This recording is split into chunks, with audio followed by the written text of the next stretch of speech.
बिस्मिल्लाहिर्रहमानिर्रहीम अस्सलाम वालेकुम स्टूडेंट्स। जिसमें लेसन नंबर 23 के अंदर हमने कल्चर को डिफाइन किया था कि कल्चर क्या होता है। अब हम उस पर फर्दर इंटरप्रेटिंग करेंगे, उसको फर्दर देखेंगे कल्चर में क्या मामला होते हैं, किस तरह ऑर्गेनाइजेशन कल्चर डेवलप होते हैं और किस तरह एक कल्चर जो है ऑर्गेनाइजेशन की पहचान बनता है। लेसन नंबर 24 में इसके हवाले से बात करेंगे। तो वीडियो की तरफ जाने से पहले जिन जिन स्टूडेंट्स ने अभी तक चैनल को सब्सक्राइब नहीं किया है, जो चैनल पर नए हैं वो चैनल को सब्सक्राइब कर दें, क्योंकि अ, बड़ी मेहनत से ये वीडियोस बनाई जाती हैं, तो अल्टीमेटली इतना तो हमारा भी हक बनता है। वीडियो को लाइक ज़रूर कीजिएगा, वीडियो कंप्लीट देखिएगा, ठीक है? कमेंट कीजिएगा। इंशाल्लाह ये जो लेक्चर स्टार्ट किए हैं, I-24 लेक्चर रिकॉर्ड हो रहा है, तो कोशिश की जाएगी कि 31 जुलाई से पहले-पहले आपके बाकी लेक्चर्स भी अपलोड कर दिए जाएँ, ताकि आपका ये कोर्स वर्क कंप्लीट हो जाए। सेरेमनी इन वन कंपनी में अच्छा जी, इंटरप्रेटिंग कल्चर की बात करेंगे, कल्चर को थोड़ा-सा इंटरप्रेट करेंगे। अ A ceremony in one company may have different meaning that in another company। ठीक है जी। वो इंटरप्रेटिंग यही है, कल्चर यही है कि हर एक अगर एक सेरेमनी किसी एक कंपनी में होती है, वो अल्टीमेटली दूसरी कंपनी के निस्बत डिफरेंट होगी। उसके वेज डिफरेंट होंगे, उसका इवन मेन्यू डिफरेंट होगा, इवन उसमें जो लोग आए हैं उनकी आपस में उनकी ड्रेसिंग सेंस हर चीज डिफरेंट होगी।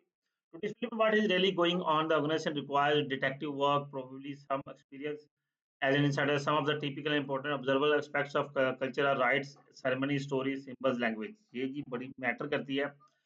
कल्चर किस चीज़ पे डिपेंड करता है? राइट्स भी सेरेमनीज़ को मुख्तलिफ इवेंट्स को कहते हैं, मुख्तलिफ सेरेमनीज़ की जाती हैं, स्टोरीज़ हैं, यानी कि जो सीनियर वर्कर्स हैं, जो जा चुके हैं, उनके बारे में स्टोरीज़ लिखी जाती हैं। सिंबल्स हैं, सिंबल भी बेसिकली ये सेरेमनीज़ वगैरह होती हैं, जो सिंबॉलिक हो जाती हैं कि आप एक सिंबल बन जाता है किसी ऑर्गेनाइजेशन के लिए। जिस तरह कि हम किसी भी इदारे के ले लें, कोई इदारा ये कहता है कि ये इस इदारे में पार्टीज़ बहुत ज़्यादा होती हैं, इस इदारे में टूर्स बड़े करवाए जाते हैं, ठीक है? हम चूँकि एजुकेशन से लिंक्ड हैं, तो हम एजुकेशन की बात कर लें, तो जैसे पंजाब कॉलेज है, तो उसके जी म्यूज़िकल नाइट बड़ी स्ट्रॉन्ग होती है। तो इस तरह की चीज़ें जो है ना, ये सिंबल बन जाता है किसी भी ऑर्गेनाइजेशन का। राइट्स एंड सेरेमनीज़ की बात करेंगे। Important artefacts of culture are rites and ceremonies. Culture का बहुत इम्पोर्टेंस है rites and ceremonies. The elaborate plan activities that make up special event and are often conducted for the benefit of an audience। ठीक है, ceremonies conduct की जाती हैं या rights conduct किए जाते हैं। राइट्स मैं आपको बताया इवेंट्स होते हैं। तो इसमें बेसिकली क्या होता है कि अब ये कंडक्ट किए जा रहे हैं किस लिए? ऑडियंस के बेनिफिट के लिए, या मुख्तलिफ एक्टिविटीज़ को प्लान किया जाता है, या कोई मकसद होता है, जिस तरह के अगर ऑर्गेनाइजेशन ने बड़ा अच्छा रिटर्न्स अर्न किए हैं, या वो प्रोजेक्ट में बहुत हैवी ड्यूटी मिल गया है, तो उसकी खुशी में कोई ना कोई इवेंट कर लिया जाता है, कोई पार्टी कर ली जाती है, ठीक है? तो ये राइट्स एंड सेरेमनीज़ इस ज़ुमरे में आती हैं। अब राइट्स जो है 4 तरह के हैं। Rite of passage facilitates the transition of employees into new social roles. ठीक है, राइट ऑफ पैसेज एक है जी राइट ऑफ पैसेज, जिसमें एम्प्लॉइज एक नए सोशल रोल में एंटर होते हैं, कोई नई एक्टिविटी में इन्वॉल्व हुए। Rite of involvement create stronger social identities and increase the status of employees. जी, राइट ऑफ इन्वेस्टमेंट में एम्प्लॉयज के स्टेटस को इंक्रीज किया जाता है, उनकी सोशल आइडेंटिटीज बेहतर की जाती हैं, उन्हें मार्केट में नॉमिनेट किया जाता है। जिस तरह अक्सर ऑर्गेनाइजेशन का कल्चर होता है कि वो बताते हैं जी हमारे पास जो ऑपरेशनल मैनेजर है वो ये बंदा है। बल्कि हम एजुकेशन की बात कर लें, तो जी फाइनेंस स्पेशलाइज़ ये बंदा है, फिजिक्स स्पेशलिस्ट में ये बंदा है हमारे पास, मैथ के स्पेशलिस्ट ये बंदा है हमारे पास। फिर कोई नया उनको टीचर जॉइन करता है, कोई स्टाफ मेंबर जॉइन करता है, तो उसको सोशल मीडिया पे एडवर्टाइज़ किया जाता है कि इस बंदे ने हम मुबारकबाद पेश करते हैं कि उन्होंने हमारे अदारे को जॉइन किया। तो इस तरह की चीज़ें जो है ये हैरासमेंट होती हैं। Rites of renewable reflecting training and develop activities that improve organisation functioning. अब जो मुख्तलिफ ट्रेनिंग्स करवाई जाती हैं इदारे, वो उसको पब्लिकली करते हैं, सोशल मीडिया पर अनाउंस करते हैं कि जी एक सक्सेसफुल हमने टीचर ट्रेनिंग वर्कशॉप की, सक्सेसफुल यानी कि सेमिनार अटेंड किया। तो इस तरह की चीज़ें। चौथा आ जाता है जी rites of integration create common bonds and good feeling among employees and increase commitment to organization. अब एम्प्लॉयज़ के दरमियान बॉन्ड्स डेवलप किए जाते हैं। इसमें यही सेमिनार्स इसमें बड़ी बेहतरीन रोल अदा करते हैं, और सबसे अच्छा रोल अदा करते हैं आपका टूर्स। टूर्स जो है एम्प्लॉयज़ के दरमियान एक अच्छी बॉन्डिंग क्रिएट करते हैं, क्योंकि जो सफ़र है वो बड़ी स्ट्रॉन्ग बॉन्डिंग क्रिएट करने में हेल्प करता है। नीचे कुछ एग्जांपल्स हैं, आप उनको रीड आउट कर लें, आपको ये चीज़ें फर्दर क्लैरिफाइड हो जाएंगी। नेक्स्ट हम आएंगे सिंबल्स के अंदर। Another tool for interpreting culture is the symbol. A symbol is something that represent another. Symbol एक ऐसी चीज है जो किसी और चीज को रिप्रेजेंट कर रही है, जिस तरह को सेरेमनीज हैं, स्टोरीज हैं, स्लोगन्स हैं, राइट्स हैं, ये सारी चीजें आपके सिंबल्स बन जाते हैं। ठीक है, जैसे मैंने अभी बताया कि जी पंजाब गर्ल की आवाज में बताया कि जो उनकी म्यूजिकल नाइट बड़ी स्ट्रांग होती है, या हम किसी और इदारे की बात कर लें,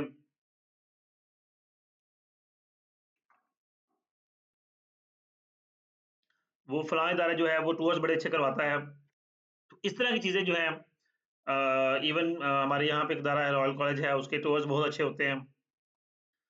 अ, तो क्या है कि ये चीज़ें आपकी सिंबल बन जाती हैं। Language. The final technique for influencing culture are language. Many companies use specific sayings, slogans, metaphor or other form of language to convey special meaning to employees. ठीक है जी।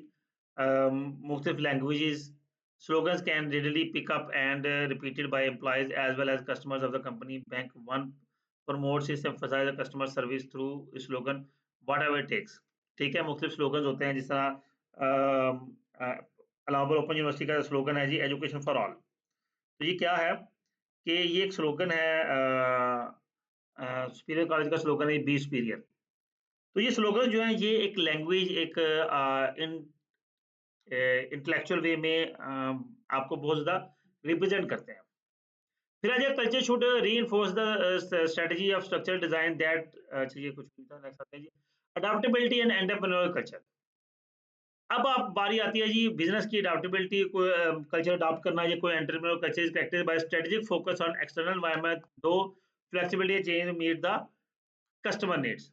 अब हम एक्सटर्नल एनवायरनमेंट को फोकस कर रहे होते हैं अपने कल्चर को डेवलप करने के लिए, एंटरप्रेन्योर कल्चर बनाने के लिए, और हम कस्टमर की नीड को फोकस करते हैं। हम अपने कल्चर नॉर्म्स बिलीव्स को एनकरेज करते हैं। ठीक है, that sports capacity of organization to detect, interpret and translate signals from environment and new behavior responses। जी, हमने एबिलिटी चेक करते हैं अपने ऑर्गेनाइजेशन की कि वो किस हद तक एक्सटर्नल कल्चर को डिटेक्ट करता है, इंटरप्रेट करता है, सिग्नल्स ट्रांसलेट करता है, यानी कि देखता है कि हमारे एनवायरनमेंटल बेस पर ये किस हद तक हमारे लिए बेनिफिशियल है। ठीक है, उसके रिस्पॉन्सेज चेक करता है। अब however doesn't just really react quickly to environmental change, it actively create change। अब ये जो environment change है, ये हम quickly उसके ऊपर react करना या उसके against हमें ये देखना कि किस हद तक हमें change को create करना है और accept करना है, ये चीजें different है। और यही आपकी interpretation होती है, और यही आपका entrepreneurial culture है कि आप कैसे अपने आप को creative बनाते हैं, risk taker बनाते हैं, या reward oriented बनाते हैं। The mission culture. An organization concerned with serving specific customers in an external environment but without the need for rapid change is suited to the mission culture. The mission culture is characterized by emphasis on a clear vision of the organization's purpose and on achievement of goals such as sales growth, profitability, market share to help achieve the purpose। जी, mission culture क्या है, हमने एक mission बना लिया कि ये हमने इस तरह कल्चर अपना डेवलप करना है, तो मिशन कल्चर होता है। फिर हम उसको अपने गोल्स को सेट करते हैं, उसको डेवलप करने के लिए। ठीक है, और अपने आप को उस तरफ लेकर जाने की कोशिश करते हैं कि आया किस तरह से हम इसको लेकर चल रहे हैं और डेवलप कर रहे हैं।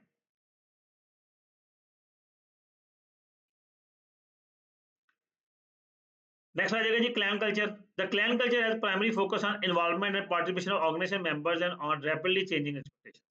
जी, क्लैन कल्चर होता है कितना आप चेंज को एक्सेप्ट कर रहे हैं और चेंज पे फोकस कर रहे हैं, और कितनी इन्वॉल्वमेंट है ऑर्गेनाइजेशन के मेंबर्स की इसके अंदर, कि हम एक्सटर्नल एनवायरनमेंट को देख के अपने इंटरनल एनवायरनमेंट को किस हद तक चेंज कर रहे हैं, और किस हद तक एक्सटर्नल एनवायरनमेंट से हम इम्प्रेस होके उसको अपने ऑर्गेनाइजेशन में इम्प्लीमेंट कर रहे हैं।